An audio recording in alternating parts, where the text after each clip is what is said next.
everyone, what's up? Today it's a very special day. This is a very special episode, very sentimental for me. Behind me, it was once a Ferrari showroom. This beautiful showroom was once a Ferrari home in Malaysia. But today, sadly, I have to tell you that NASA is no longer the official Ferrari Malaysia. So that's why I'm here today to share with you some of the history, what I've done with NASA. Before we continue, let me take you inside and show you the showroom for the very last time. Thank you. Beautiful showroom, right? These are all customer cars. They're all waiting to be picked up. They are already sold.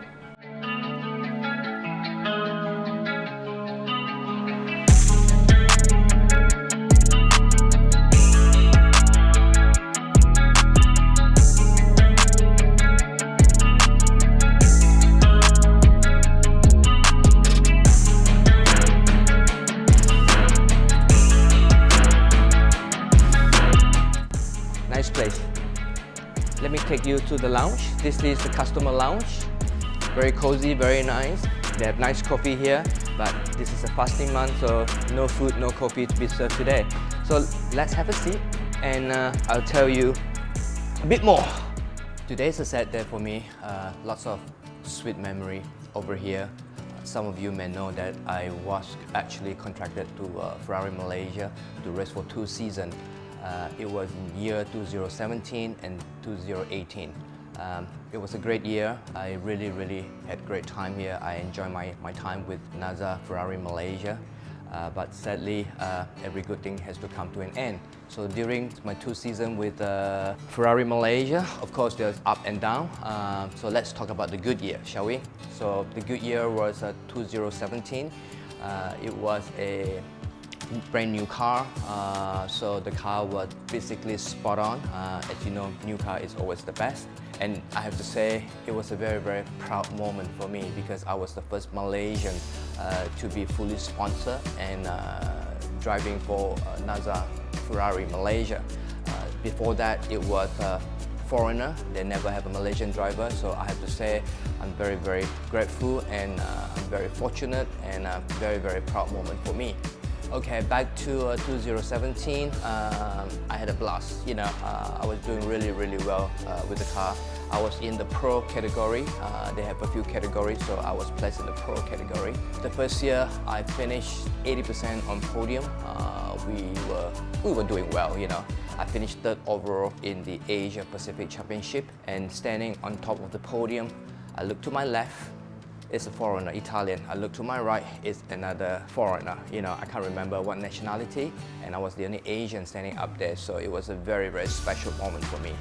I never forget that day. Coming 2018, it wasn't so good. Like I said, racing is up and down. Not all the time is good. The reason 2018 wasn't as good as 2017 was because Ferrari came out with a new upgrade package. But racing is all about budget. It's a lot of money, so I was only a driver. I can request, but at the end of the day, you don't always get what you want.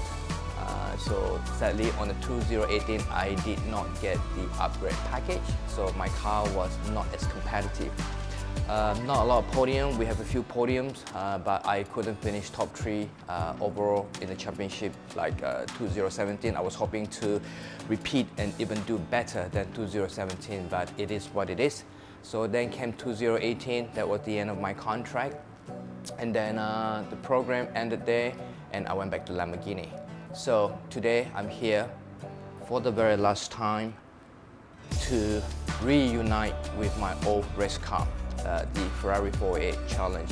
As we all know that NASA Malaysia is no longer the official Ferrari dealer for Malaysia, so therefore this will be the very last time that you see this showroom, the very last time that I get to say hi to my old race car, and again maybe it's also a goodbye. I was told that she was already sold to another private owner, a collector, and I hope the new owner will take good care of her and perhaps maybe even take her to Sepang someday, and maybe I can give it another shot, you know. So other than that, I can't wait to reunite with her, and I'm going to share with you guys more close up with the car. Okay, so let's go.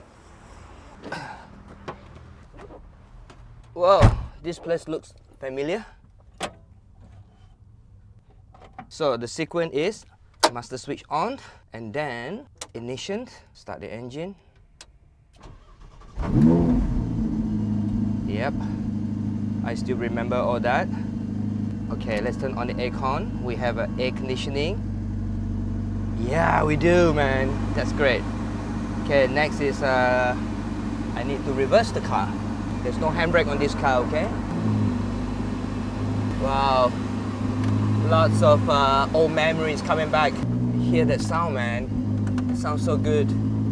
Okay, what we're gonna do is we're gonna find a quiet spot, spend a bit of quality time with her to talk about the past. The visibility is pretty bad. There is no rear mirror. I wish I can take this back to the track one last time in Sepang. They have upgraded the car since. My last session with this car was in 2018.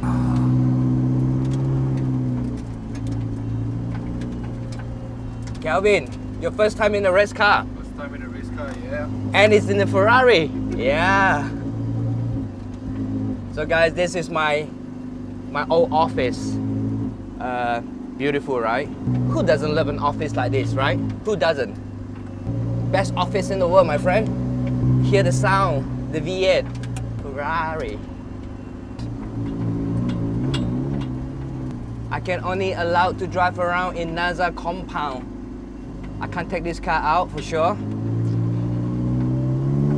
Okay, we found a spot.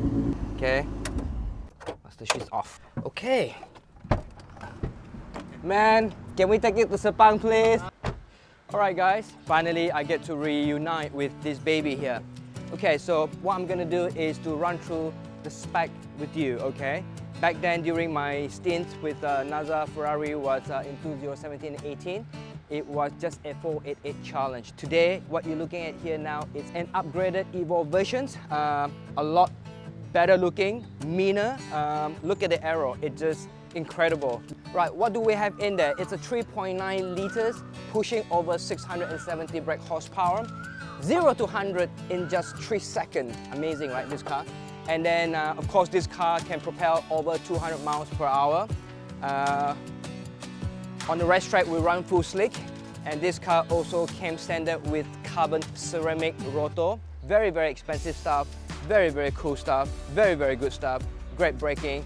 And also the EVO kit comes with this tiny little windlet underneath the side mirror. During my time, 17-18, this windlet doesn't even exist. Let me show you what's in here. Basically, on the left and on the right, there are oil cooler. This aerodynamic channel designed to cool the oil cooler and then exit through the bonnet. Interesting fact, over here you look at this symbol and you see this cable, this red cable here. Basically, this is a master kill switch. In the event of an accident, the marshal can actually yank this and then cut off all the entire power supply. E is the fire extinguisher, so the marshal can actually activate the fire extinguisher from the outside and the driver can actually activate it from the inside of the car. Okay, now we talk about the stuff outside. Let me show you what the inside looked like, okay? Blue color.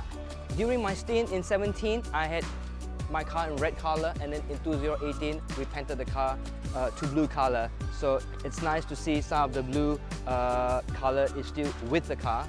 Obviously now they changed the car back to red. So yeah, nice memory.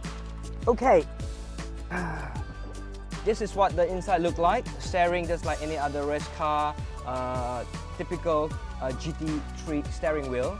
We have the radio, we have the flash button, wash, this is for the wiper, this is the indicator for the left hand side, this is the drink button, we have the traction control, and okay, for Ferrari, traction control is different from the other GT3 car that I raced. Basically, they have TC1 and TC2, so you need to find the correct combination. So TC1 can be 1, TC2 can be 4. So whichever combination that suit your driving style and suit the driving condition on that particular day, that's where you find maximum traction. So if you can find these two, you can pair them perfectly, you will have a very, very nice, easy car to drive. Now, if you get these two wrong, you're screwed basically. Moving to the right here is function, press this. the computer screen in front of me will change different functions. Then this is a pit limiter. So when you enter the pit, this is the button you need to press so that the car will go into a pit limiter mode, which is 60 kilometers per hour.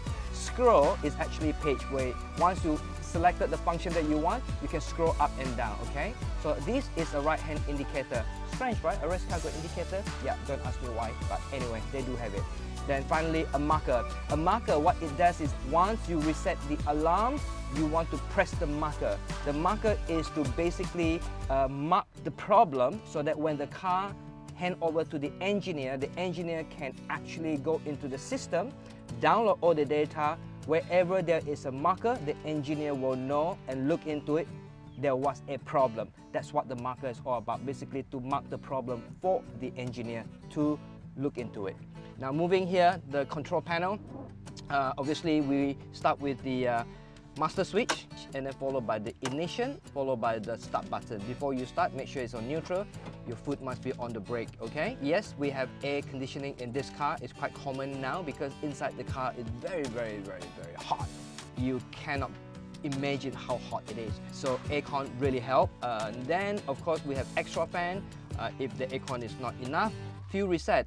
This is also very common in any race car. Every time once you fill up the car, you need to do a fuel reset. So by doing so, the engineer can recalculate and know exactly how much fuel is left on the car, or rather in the tank. Then of course this is the wiper speed, and then the rain light is important during the race. If it's raining condition, you must turn on the rain light. This is basically a LED light behind the gearbox so that the car behind you can actually see the light when they follow you. As you know, driving in the wet, it's crazy. You know, the car shoot up a rooster tail, lots of water, literally blind you. So the only thing that you can see if the rain light is on, that's the only thing you can possibly see, or you may not, depending how heavy is the rain, okay? Then you have the standard headlight, okay? Speed control, this works as a full course yellow basically. So in the event of full course yellow, you just have to press this button and you maintain at full throttle, the car will go into a cruising speed at 80 kilometers per hour. This is the brightness of the instrument panel. As you can see, look, now it's dimmer, and now it's brighter, and you can adjust accordingly. So this is very useful in the dark driving, especially when you're doing an endurance race. Now this is the reverse button, and that is all for the control panel. Over there you can see a yellow little connector. It's for the technician to connect to an external battery to fire up the car, okay?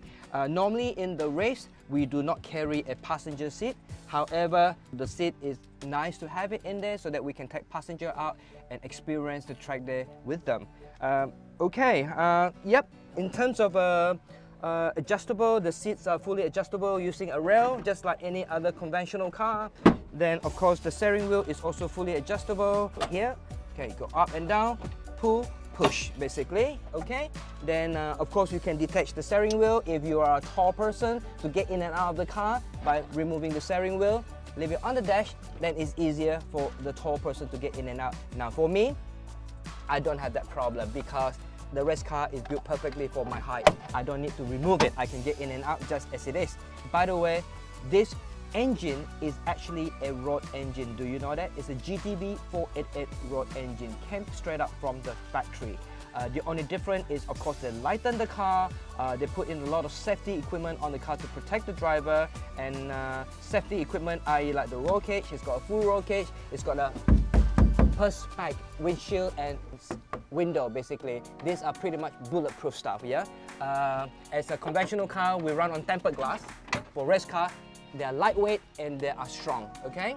Yeah, the dashboards are all lightened up. They are just very thin carbon fiber material, unlike the conventional car full of leather. These are Alcantara. So you see this thing, they're all very lightweight. It's designed, you know, just for functionality really. Look is not really the main focus here. So building a race car is all about reliability, the lightweight and the safety of the car. I think I cover pretty much everything. It's good to be in here again. Yeah, just a sad moment, you know. I don't know what else I can tell you, just that I have a lot of memory in this car. So I hope the new owner will take good care of this baby. She's lovely and I'm sure you're gonna enjoy it. And you need to take her out on the track. That's where she was born. Not keeping her in your showroom, in your house, parked. This car needs to be out there because she is a race car. She's not a road car. Talk about lightweight. The door is very, very light. All the carbon fiber panel, and check out the door opener. It's just a piece of cable, basically. You know, as long as it works, save weight, this is the perfect solution. And then over here, we have the refueling system. They use a quick release fuel system. Basically, you know, once they push it in, tons of fuel can go in within seconds. All right, guys, that's all from me. I'm afraid I have to say goodbye from here. And if you have any questions, you know what to do. Leave me a comment right below. I will come back to you. And honestly speaking, I'm very, very sad to say goodbye to her, but I have to because she's not my car. I don't own her. Now she belongs to someone else. So, bye, baby. You served me well. Okay, now I have to deliver the car back to the showroom. This is the worst feeling.